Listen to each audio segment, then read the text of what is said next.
오늘 사도행전 20장 7절에서 12절 말씀 가지고 다시 일어나 함께 가자라는 제목의 하나님 말씀을 함께 나누도록 하겠습니다. 우리 옆에 있는 분들하고 같이 인사할까요? 오늘 하루도 수고 많으셨습니다. 네. 하나님께서 여러분들의 삶의 수고를 모두 다 아시고 또 기억하시고 또 평안한 잠을 주시길 기도하는데, 집에 가서 주무셔요. 네. 여기서 평안한 잠 말고 집에 가서 평안한 잠 되시기 바라고, 또 오늘 주시는 하나님 말씀 가운데 성령 하나님께서 여러분들의 마음을 많이 위로하시고 힘주시는 시간 되시길 진심으로 축원합니다. 앞서 우리 집사님 기도처럼 또 오늘날 우리들의 삶을 돌아보면, 제가 요즘 주일에 계속 설교하는 것처럼 정말 숨막히는 시대, 혼란의 시대라고 말할 수 있습니다. 하루를 살아내고 나면 와, 어떻게 오늘 하루를 살았지? 여러분, 그런 날들이 가끔 있을 거예요. 와, 어떻게 내가 이렇게 바쁜 스케줄을 소화했을까? 내가 어떻게 이렇게 많은 일을 했을까? 오늘 내가 살아난 게 참 용하구나 라는 그런 날들도 아마 있으셨을 거예요. 하루를 산다기보단 와, 하루를 오늘도 어떻게 막았네 라고 생각할 정도로 하루를 막아내는 삶을 살아가는 분들도 있습니다. 경제적인 어려움 가운데 해결되지 않는 출구를 찾는 분들도 계시고, 업무를 열심히 하는데 정말 끝이 안 보여서, 정말 그 일 자체가 많아서 거기서 허우적거리는 분들도 계시며, 또 밑이 보이지 않는 스트레스, 가정의 갈등 등 얼마나 우리가 막아내야 할 일들이 많이 있습니까? 그리고 왜 이렇게 또 이겨내야 되는 일들은 많은지 모르겠습니다. 다 이겨내야 된다. 한번 좀 져도 될 것 같은데 다 이겨내야 될 일들도 정말로 많아요. 그러다 보니 나름 하루를 열심히 살기는 했는데, 정말 하나님 앞에 뭔가 참 부끄러운 날들이 좀 있는 것 같아요. 신앙적인 일들이 점점 차순위로 밀려갈 때도 있고, 기도와 말씀의 자리도 하나님 일단 죄송해요 라고 얘기할 때들도 있는 모습들, 몸과 마음이 잔뜩 지친 채로 예배당에 나아오는데 괜한 죄책감에 눌려서 예배당에 나아오시는 성도님들도 참 많이 계세요. 우리가 이렇게 피곤하고 무거운 이유들은 여러 가지가 있겠죠. 일 자체가 많고 정말 고민과 스트레스가 많아서 우리가 정말 피곤하고 지치기도 하고요. 또 그렇지 않은 문제들도 있어요. 정말 우리의 어떤 영혼에 근육과 힘이 빠져서, 그냥 교회만 왔다 갔다 한다고 저절로 우리 안에 영혼의 근육이 생기는 건 아니잖아요. 그런 영적인 근육이 전혀 없어서 우리 신앙의 기초대사량이 너무나 푹 떨어져 있는 거죠. 작은 일에도 쉽게 지치고 작은 일에도 쉽게 피곤해 합니다. 저는 하나님이 부르신 일터와 또 가정, 학교에서, 또 오늘 또 이렇게 기도에 나오시고 기도하시는 성도님들, 또 오늘 사실 교회에 김장을 했거든요. 여러분, 8월 초에 김장을 했어요. 우리 성도님들, 봉사부가 요즘 쉬고 있는 게 아니에요. 주일날 밥 안 준다고 왜 밥 안 주냐 그러는데 열심히 오늘도 여름 김치를 담그셨어요. 얼마나 힘든 시간을 보내셨습니까? 저는 우리 성도님들의 각자의 자리에서 최선을 다하는 모습을 진심으로 존경해요. 이렇게 오늘도 열심히 일하시고 또 이 저녁에 기도의 자리에 나와서 몸은 때론 지쳤을지라도 그 가운데 하나님이 주시는 말씀들을 듣고 위로를 얻고 힘을 내려고 하는 모습들을 보면서 저도 인간적으로 더 열심히 하나님을 섬기고 성도님들을 섬겨야겠다는 마음이 들어요. 그럼 하나님이 보시기에 얼마나 그 마음이 기쁘실까라는 생각이 들었어요. 그러면서 그 힘과 도움이 과연 어디에서 올까를 이렇게 생각해 보면 다윗의 고백이 생각이 났어요. 나의 도움은 천지를 지으신 여호와에게서로다.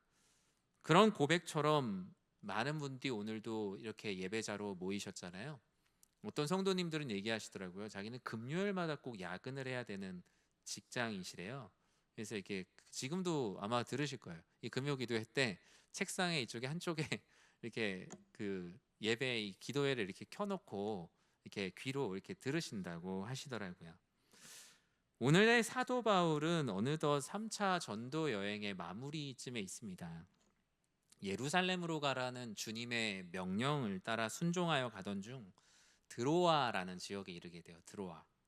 그리고 이 드로아에서 이 순회 선교하는 어떤 선교사로서 약 일주일을 드로아에서 머물렀어요. 그런데 일주일 동안 복음을 이렇게 전하고 또 이제 하나님의 어떤 인도하심에 따라 이제 다음 장소로 옮겨가게 되는데 이제 이날이 마지막인 거죠.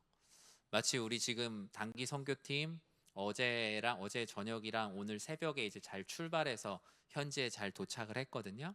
만 일주일 정도의 여정이잖아요. 거기서도 마지막 밤이 있을 거 아니에요. 그것처럼 이제 바울도 드로아에서의 마지막 밤을 이제 보내고 있습니다. 마지막 날 성도님들과 함께 떡을 떼고 말씀을 나누는 시간을 가졌어요. 지금처럼 다시 만나기가 쉽지가 않잖아요. 교통이 좋은 것도 아니고 하나님이 다시 이곳으로 보내실지 알 수도 없었기에 너무나 아쉬운 밤이었죠. 바울은 드로아에 있는 성도님들과 함께 밤을 새며 주의 말씀을 전하고 나눴다라고 성경은 기록을 하고 있어요. 분명히 육체적으로 엄청 피곤하지만 그 가운데 그 아쉬움과 사랑과 애정, 나에게 복음을 전해준 이에 대한 그 마음의 기쁨을 가진 그 밤은 그 어느 때보다 아주 아름다운 밤이었을 거예요. 7절은 그 드로아의 마지막 밤을 이렇게 묘사하고 있어요. 그 주간의 첫날에 우리가 떡을 떼려 하여 모였더니 바울이 이튿날 떠나고자 하여 그들에게 강론할새 말을 밤중까지 계속하였다. 잘 읽어보면 다른 사람들은 집에 가고 싶었는데 바울이 설교를 계속 길게 한 거는 아니겠죠. 네, 바울 혼자만 이야기했다기보단 그 가운데 같이 말씀을 나누고 또 어떻게 자신이 변화받았고 하는 일종의 쌍방의 커뮤니케이션이 있었을 거예요. 다락방에 많은 등불이 켜 있습니다. 지금 저를 비추고 있는 등불은 이제 LED잖아요, LED. 그래서 뜨겁지가 않아요. 제가 처음에 부임했을 때 우리 그 등은 할로겐 등이어서 지금보다 한 10배 이상 뜨거웠어요. 설교를 하다 보면 전 제가 열받은 줄 알았는데 열받은 게 아니라 그냥 이게 조명이 뜨거운 거였어요. 그래서 이게 바뀌고 나서 전혀 뜨겁지가 않아요. 그런데 당시에 이 다락방의 등불은 이게 타면서 이제 연기도 많이 나겠죠. 그러다 보니 공식적인 예배당이 또 당시에 많이 없었어요. 아마 교인들 중에 한 사람의 집에 모였을 것으로 추정이 돼요. 비좁은 곳에서 빽빽하게 성도님들이 함께 모여서 밤이 깊어지고 사람들이 많이 모여 있으니까 되게 답답한 공기였을 거예요. 긴 시간의 말씀과 간증이 있다 보니 영적으로는 충만해질 수 있지만 우리가 어때요? 우린 육신을 입고 있기 때문에 연약하고 피곤해요. 그 중에 한 사람이 보이는데 한 청년이 다락 창가에 앉아 있었어요. 3층 창가에. 그러니까 집이 되게 복층 형태로 돼 있었나 봐요. 그런데 그 3층에 있었던 청년이 졸음을 이기지 못하다가 3층 다락에서 떨어지는 일이 발생한 거예요. 여러분 얼마나 지금 끔찍한 일이에요. 보통 우리가 하나님의 일로 모인다 그러면 항상 좋은 일만 있어야 된다라고 생각을 하는데 갑자기 이런 큰 사고가 난 거죠. 인명사고가 난 거예요. 20장 9절에 보면 그 장면을 이렇게 말씀하고 있어요. 유두고라 하는 청년이 창에 걸터 앉아 있다가 깊이 졸더니 바울이 강론하기를 더 오래 하매 졸음을 이기지 못하여 3층에서 떨어지거늘 일으켜 보니 죽었는지라. 졸음은 나라님도 못 막는다고 하는데 정말 그런 것 같죠. 사도 바울이 설교를 했으니 설교가 지루해서 그랬는지 아니면 정말 길었는지 그건 알 수가 없어요. 그런데 정말 큰일이 난 거예요. 일단 성경은 3층에서 떨어졌다라고 말해요. 하나님의 말씀을 들으려고 모였으면 우리들은 다 항상 좋은 일만 있어야 된다라고 생각을 하는데 이런 선한 목적을 가진 자리에서 너무나 끔찍한 일이 벌어진 거예요. 하나님은 왜 이런 일을 보이셨을까? 많은 신학자들은 이 한 사건을 복음의 여정의 상징이라고 봅니다.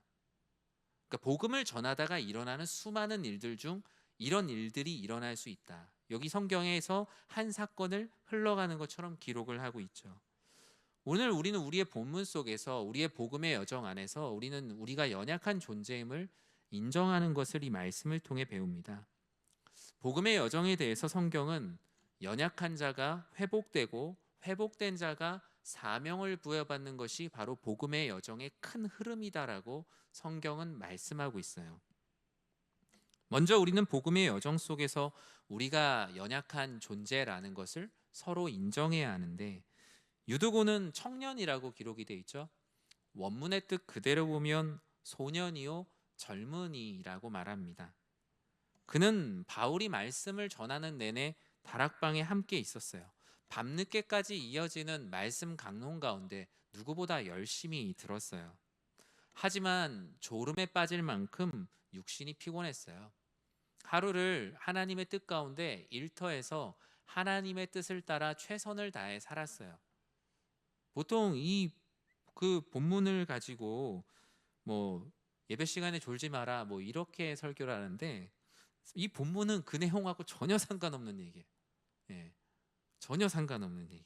본문은 졸지 말라는 얘기랑 아무런 상관이 없는 얘기입니다. 신학자 칼빈이 이 본문을 이렇게 주석을 했어요. 제가 그냥 그대로 한번 읽어볼게요. 말씀을 듣는 시간은 한밤중이다. 더구나 유두고라는 청년은 온종일 고된 일을 한 사람으로 그리스도인으로 하루를 최선을 다하여 살았다. 졸음과 싸우다가 밤에 졸음에 빠진 것은 연약한 인간으로서 너무나 자연스러운 현상이다. 졸음 때문에 죽음의 벌을 받았다고 유두고의 졸음을 질타하는데 초점을 맞춘 이들을 전혀 이해할 수 없다. 졸음이 죄라면 사도 바울은 반드시 유두고의 죄를 명시했을 것이며 유두고에게 회개를 촉구하였을 것이나 오히려 그를 위로하였고 그의 살아남이 공동체의 위로가 되었다고 말한다. 이는 유두고 한 사람의 이 사건을 통해서 모든 사람은 복음의 여정 속에 연약한 존재임을 깨닫게 하시는 것이다. 칼빈은 이 본문을 바로 이렇게 주석을 했습니다. 유두고의 넘어짐은 단순한 사고 이상의 성격을 갖습니다. 복음을 가지고 복음으로 살아내는 여정 가운데 우리는 우리가 연약할 만큼의 큰 일들을 만나게 됩니다. 그때마다 우리는 우리가 연약한 존재임을 인정할 때 약할 때 강함 되시는 하나님을 만날 수 있게 되죠. 믿음이 있어도 우리가 여전히 연약한 존재인 건 맞아요. 육체적, 정신적, 영적 한계에 부딪히며 때로는 떨어지고 때로는 넘어지고 때로는 무기력해지고 때로는 한없이 졸기도 해요. 복음의 여정이 그래요. 이는 우리가 완전한 사람이 아니라 연약한 존재임에도 불구하고 하나님께서 우리를 그 길 가운데로 인도해 주심을 보게 됩니다. 믿음이 있다고 해서 우리의 인간의 한계가 사라지는 것은 아니기 때문이에요. 끊임없이 그 한계와 부딪히고 넘어지며 주의 은혜를 구하는 것이 바로 복음의 여정이에요. 그런 의미에서 넘어짐은 실패가 아닙니다. 유두고를 일으켜보니 죽었다라고 말해요. 사도행전을 쓴 사람이 누구죠? 사도행전 누가가 썼어요. 누가의 직업이 뭐예요? 의사잖아요. 실제로 누가복음에는 그 의사들만 쓰는 헬라의 의학적 단어들이 상당히 많이 쓰입니다. 실제로 누가는 죽은 것 같았다라는 그 헬라어 호세이 네크로스라고 쓰지 않고 직설적으로 그냥 네크로스, 죽었다라고 말해요. 단정적으로 그는 완전히 죽었다라고 표현을 합니다. 우리는 그 가운데서 주님께 이렇게 기도해야죠. 주여, 우리는 연약한 존재입니다. 지금 우리 공동체 안에 이렇게 큰 일이 일어났는데 우리를 도와주십시오. 그 가운데 그 유두고의 죽음을 바라보며 많은 이들은 그렇게 기도했을 거예요. 우리가 복음을 전하다가 만나는 공동체의 고난들, 어려움들이 있지요. 저는 이 말씀을 이렇게 떠올릴 때마다 제 삶에서 정말 잊혀지지 않는 순간이 있어요. 교회에서 사역을 하다가 금요기도회 때였어요. 네, 전에 교회에서 금요기도회 때였는데 항상 금요기도회 때 80대 중반 정도 되시는 교구의 권사님이 항상 금요기도회를 열심히 이렇게 오셔서 기도를 많이 하셨어요. 그분은 항상 기억에 남는 건 금요기도회 때 부르는 찬양 중에 모르는 찬양이 있으면 교역자에게 꼭 물어보셨어요. 80대 중반이셨는데 그 제목을 적어서 집에 가서 일주일 동안 계속 듣고 오셨어요. 같이 부르고 싶어서. 제가 참 존경하는 권사님이셨는데 금요 기도회가 끝나고 이렇게 로비로 나오시는데 이제 교구 목사들이 밖에 이렇게 있어요. 예배당에서 나올 때. 그럼 이제 담당 교구 목사님이랑 그래도 인사라도 한번 이제 하고 가는데 너무 반갑게 인사를 하시면서 저에게 오시는 거예요. 근데 어르신이 갑자기 오시다가 사람들이 한꺼번에 나오다 보니까 그 사이에서 부딪히면서 교회에서 크게 넘어지셨어요. 넘어지셔갖고 저랑 같이 눈이 마주치고 있는 상황에서 넘어지신 거죠. 그래서 제가 바로 뛰어가서 괜찮으세요 했는데 제가 제 와이셔츠랑 넥타이가 피로 다 젖었어요. 피가 콸콸콸콸 나는 거죠. 바로 옆에 있는 분을 민방위 때 배웠던 게 기억나서 정확히 어떤 분을 딱 지적을 해서 지금 119에 전화를 해달라 그랬어요. 그러니까 그분이 바로 119에 교회 바로 앞이 119였어요. 바로 와서 그분을 모시고 보호자가 지금 당장 없어서 그 구급차를 같이 타고 아산병원으로 이제 가게 된 거죠. 근데 제 마음 가운데 제일 걱정했던 건 무엇이었냐면 그분 이 가슴에 이 심장 안에 이제 기계를 달고 계셨거든요. 그러니까 그게 더 걱정이 되는 거예요. 병원에 갔더니 여기서 할 수 있는 게 없고 이 기계를 설치한 분당 서울대병원으로 가야 된다고. 저에게 인사를 하시면서 저에게 인사를 하려고 오시던 어르신이 쓰러져서 곧 돌아가실 수 있는 상황에서 어떻게 해야 될지 모르겠더라고요. 제가 막 가슴이 막 터질 것 같더라고요. 그러면서 하나님께 기도했어요. 하나님, 우리가 다른 것도 아니고 금요일 날 이렇게 기도를 하러 왔는데 이렇게 항상 기도하러 오시고 정말 그 젊은 성도들과 함께 찬양을 부르려고 매주 열심히 찬양도 배우시고 이런 권사님이 왜 이렇게 쓰러지셔서 이렇게 지금 사경을 헤매셔야 됩니까? 그런 마음으로 응급실에서 계속 기도를 했죠. 결론적으로는 감사하게 그분이 잘 살아나셨어요. 회복이 되셔서 그 다음 주에 오셔서 오히려 미안하다고 그러시는 거예요. 내가 괜히 그 반갑다고 막 인사하다가 앞에 사람들도 안 보고 그래갖고 막 그랬다 이렇게 얘기를 하시는데 마음이 더 불편한 거예요. 유두고가 이곳에서 떨어져 죽었을 때 얼마나 많은 공동체의 사람들이 힘들어했을까요? 일주일 동안 같이 복음을 전하고 나누고 오늘 이 자리도 하나님 말씀을 나누는 자리인데 누군가 한 사람이 죽는 사건은 정말 감히 상상할 수 없는 일이에요. 마치 선교를 떠났는데 그 선교지에서 사고가 난다든가 수련회를 가는데 수련회에서 누군가가 크게 다친다든가. 여러분 그럴 때 어떤 마음이 들겠어요? 하나님, 우리가 하나님의 이름으로 모였는데 왜 우리에게 이런 어려움을 주십니까? 사실 그러나 복음의 여정에서 만날 수 있는 일이죠. 복음의 여정의 두 번째는 결국에 이 연약함을 회복으로 바꾸시는 과정들이 있어요. 어느덧 나의 연약함은 강함이 되고 모든 것들이 회복되어져 감을 이 한 사건을 통해 보여줍니다. 사도행전 20장 10절에 보면 지금 이 영혼을 위해 바울이 어떻게 하죠? 내려가서 그 위에 엎드려 그 몸을 안고 말하되 떠들지 마라, 생명이 그에게 있다 하고. 저는 이 말씀을 읽을 때마다 그냥 자동 반사적으로 저는 그때의 장면이 떠올라요.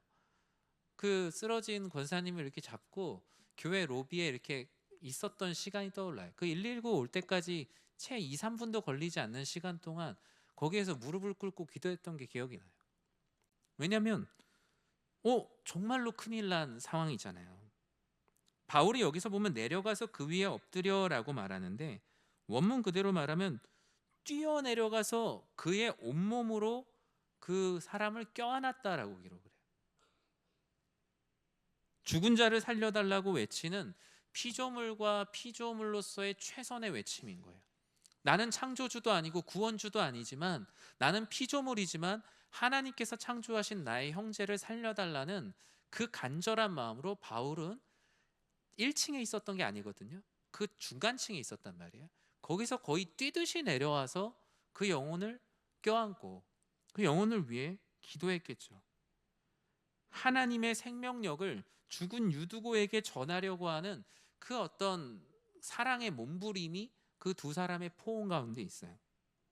지금 바울이 하고 있는 행동은 하나님의 생명을 불어넣는 일종의 영적인 행위였어요. 주님, 정말 이 영혼을 불쌍히 여겨주십시오. 이 영혼을 살려주십시오. 뭐 졸아서 떨어지고 뭐 이런 게 중요한 게 아니라 그냥 지금 이 사람이 복음의 여정 가운데 우리가 함께 하나님 나라를 이루어가는 공동체 안에 어려움을 경험하게 되고 죽게 된 거예요. 사실상 지금 누가는 죽었다고 말하는 거죠. 저는 우리 교회의 모든 예배의 자리가 바로 나의 영혼을 위해 또 다른 영혼을 위해 서로의 영혼을 끌어안고 기도할 수 있는 그런 믿음과 사랑으로 연대하는 공동체가 되기를 주님의 이름으로 간절히 축원합니다. 교회에 올 때마다 많은 분들의 모습들을 보며 지금 저분이 어떤 신앙생활을 하고 계실까? 어떤 어려움 가운데 있을까? 내가 먼저 가서 그 영혼을 힘껏 껴안을 수 있는 마음. 그 마음이 있는 공동체가 바로 하나님께서 기뻐하시는 참된 교회 공동체예요. 바울은 간절히 유두고를 껴안고 기도하며 성도들에게 다음과 같이 말했어요. 떠들지 말라고. 이게 무슨 뜻입니까? 바울은 유두고를 둘러싼 사람들의 마음을 읽을 수 있었어요. 그들의 마음 가운데 걱정과 염려, 불안이 가득하고 갑작스러운 사고로 인해서 동요하며 울고 불고 하는 모든 것들, 또 저마다 어떻게 해야 되는 거 아니냐면 각자의 막 의견을 피력하는 사람들, 공황에 빠진 그 현재의 모습, 그 상황 전체를 바울은 엄히 꾸짖어요. 떠들지 말아라. 결국 무엇입니까? 내가 지금 이 영혼을 끌어안고 간절히 기도하는 것처럼 이게 왜 일어났는지, 이 사람이 왜 떨어졌는지, 왜 졸았는지, 그게 아니라 이 지금 죽어가는 영혼을 위해서 그냥 기도해라. 그 말을 압축해서 떠들지 말라 라고 하는 거예요. 바울은 하나님이 주시는 마음으로 담대히 선포합니다. 생명이 그에게 있다. 그가 아직 살아있다. 바울이 긍휼한 마음으로 한 영혼을 끌어안았을 때 하나님께서는 완전히 죽은 자를 다시 살리는 놀라운 역사를 그들의 공동체 가운데 보여주셨어요. 복음의 여정에서 우리에게 바로 이런 마음이 필요합니다. 우리는 삶의 현장에서 수많은 죽어가는 사람들을 만날 뿐만 아니라 죽어 있는 사람들도 만납니다. 오늘도 우리가 교회 밖을 나가면 마치 유두고와 비교할 수도 없는 많은 사람들이 수많은 인생의 다락에서 떨어져 죽어 있는 모습들을 얼마나 많이 봅니까? 예수님이 없이도 살아갈 수 있다라고 죽어가는 사람들, 그리고 오히려 하나님의 뜻을 저주하며 하나님을 원망하며 살아가는, 죽어가는 얼마나 많은 사람들이 있습니까? 주님께서는 우리와 만나는 모든 사람들의 영혼을 부둥켜 안을 수 있는 긍휼과 사랑을 우리들에게 언제나 요구하십니다. 주님이 주시는 새 생명, 영생의 능력, 부활의 능력이에요. 바울은 이 한 사건을 통해서 드로아의 모든 성도들에게 죽은 자를 살리는 그리스도 예수의 능력이 무엇인지를 이 유두고의 청년의 사건을 통해서 경험하게 하세요. 그들은 드로아에서 마지막 날 밤 그리스도의 긍휼 속에 있는 부활의 능력을 경험하게 된 거죠. 이것은 그냥 하나 사람들에게 보이기 위한 쇼가 아니라 정말 그리스도를 믿는 공동체 가운데 주시는, 하나님께서 주시는 은혜가 바로 이런 것이다 라는 거예요. 주님은 죽음에서 생명을 주실 수 있는 분이시며 우리의 연약함을 얼마든지 회복시킬 수 있는 분이세요. 우리는 그저 서로를 예수 부활의 능력, 예수 사랑으로 긍휼히 여기며 서로를 껴안아 줄 수 있는 교회가 되어야 합니다. 복음으로 연대하고 사랑으로 환대하는 공동체가 되어야겠죠. 그래서 우리 교회에 왔을 때 죽어가던 영혼들도 우리의 이런 껴안음 속에 있는 예수 사랑의 능력으로 사람 살리는 역사가 일어나는 것이 바로 교회가 되어야 합니다. 교리적인 부분들이 무엇인지 몰라도 그 안에서 그리스도 예수의 사랑을 이 공동체 안에 들어오는 순간 놀랍게 느끼는 그 기적 아닌 기적이 일어나는 교회. 하나님이 우리를 사랑하시고 안아주신 것처럼 하나님은 드로아의 마지막 날 밤 너희도 서로를 품고 안으며 사랑하여 서로를 살리는 공동체가 되어라. 앞으로 너희의 드로아의 공동체가 사람을 살리는 공동체가 되라는 주님의 말씀이 이 유두고라는 청년의 한 사건을 통해서 그들에게 완전히 각인되게 돼요. 유두고는 분명 혼자 살아날 수 없는 사람이었죠. 바울이 뛰어내려가 그를 안고 기도할 때 분명히 몇몇 사람들이 같은 마음으로 그 영혼을 위해 중보하며 기도했습니다. 하나님께서 은혜를 주시자 생명을 주셔서 그의 연약함을 회복시켜 주셨죠. 저는 우리 교회 모든 예배의 자리가 바로 그렇게 사람이 소생하는 그런 놀라운 역사가 일어나는 예배가 되길 진심으로 기도합니다. 하루 종일 지쳐 있었던 많은 영혼들이 하나님의 말씀을 듣고 위로를 받고 다시 세상을 살아갈 힘과 안식을 얻는 교회가 돼야겠죠. 교회가 어떤 행위를 하고 행사를 하는 게 중요한 게 아니라 온전히 하나님의 말씀과 예배와 성도 서로 간의 사랑을 통하여서 힘을 얻는 그 원초적인 기쁨이 교회 안에 가득할 때 교회는 주의 말씀 안에 사도행전의 역사 가운데 흥황하는 교회가 되는 겁니다. 교회가 죽어가는 사람을 밀어내는 공동체가 아니라 마치 바울처럼 뛰어내려가 안아주고 기도하는 사랑의 공동체가 되어야 합니다. 그렇다면 하나님은 복음의 여정 속에서 왜 사람의 연약함을 인정하게 하시고 그 연약함을 회복으로 바꿔주실까? 그것은 이 모든 고난의 과정을 통해서 우리에게 이런 사명이 있다라는 것을 알려주기 위함이에요. 사명을 이어가기 위한 회복의 은혜를 주시기 위함입니다. 20장 11절과 12절에 무엇이라고 말씀합니까? 올라가 떡을 떼어 먹고 오랫동안 곧 날이 새기까지 이야기하고 떠나니라. 사람들이 살아난 청년을 데리고 가서 적지 않게 위로를 받았더라. 바울은 유두고를 살아나게 하신 하나님을 같이 찬양하자며 그곳 가운데 놀란 그 지체들을 다시 다락방으로 이렇게 모았어요. 그리고 다시 떡을 떼었어요. 떡을 떼어 먹는다는 건 무엇입니까? 우리가 하나 된 공동체라는 거예요. 하나님이 이 일을 우리 공동체 가운데 하셨고 앞으로 우리 공동체는 사람을 살리는 공동체로서 하나님이 사명을 주셨다라는 것을 다시 확인시켜 주고 있어요. 그들은 두려움과 흥분과 놀라움 속에서 새벽까지 서로의 이야기들을 나눕니다. 하나님께서 바울이 떠나는 날 밤 드로아의 성도들에게 주시는 연약함의 회복과 앞으로 이 공동체가 어떤 일을 해야 될지를 보여주시는 사건으로서의 표적이 바로 이 유두고의 사건이 됩니다. 성경은 기록해요. 성도들이 이 일로 인해서 시험에 든 게 아니라 적지 않게 위로를 받았다. 이전 개역 한결판에는 크게 위로를 받았다라고 기록을 합니다. 시험에 들었다기보다 오히려 크게 위로를 받았다. 유두고 한 사람이 다시 살아난 것이 유두고 한 개인의 회복을 넘어 공동체 전체의 기쁨과 소망의 회복, 그리고 우리가 어떤 사명을 이어가야 할지를 알게 해주었다는 거예요.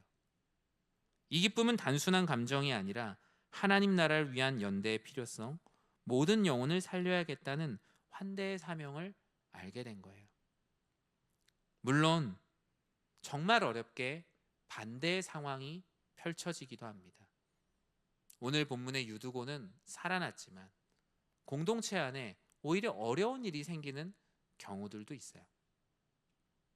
이전에 한 교회에서 청년 한 명이 수련회를 갔다가 사고로 목숨을 잃게 된 거죠. 여름 수련회를 갔는데 다 하나님 말씀을 열심히 믿고 따르고 하기로 했는데 사고가 나서 청년의 목숨을 잃은 거예요.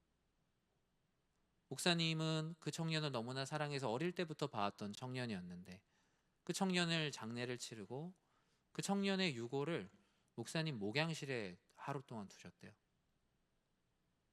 밤새도록 그 아픔을 놓고 그렇게 기도하시면서 목사님이 내가 정말 모든 영혼을 위해 내 목회를 하는 동안 더 최선을 다해야겠다, 그런 마음을 가지셨죠.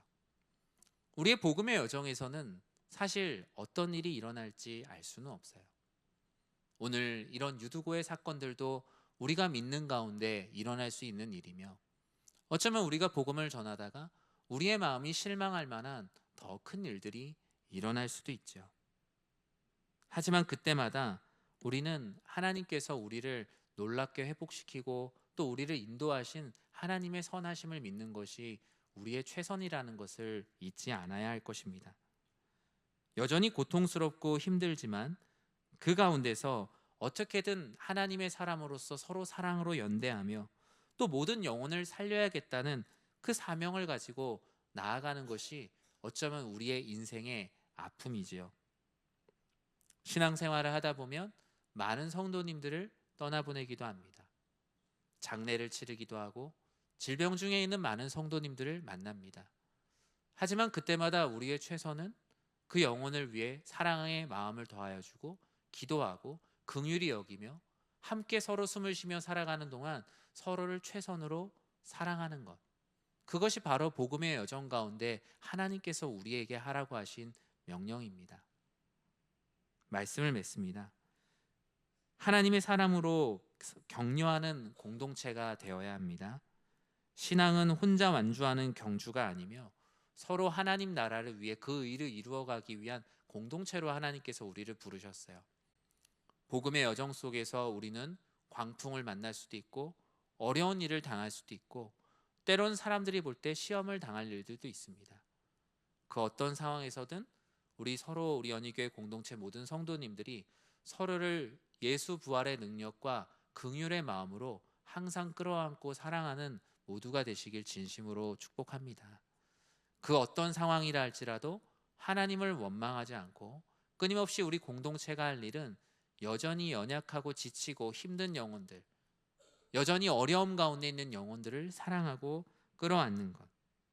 그것이 바로 하나님께서 기뻐하시는 교회요, 교회가 함께 걷는 일입니다. 그것이 바로 오늘의 말씀의 제목처럼 그 어떤 상황에서도 하나님을 신뢰하고 다시 일어나 함께 가자며 말하는 참된 공동체의 모습입니다. 저는 우리 사랑하는 성도님들의 삶과 또 우리 교회와 우리의 가정이 바로 그런 공동체가 되기를 주님의 이름으로 간절히 축원합니다.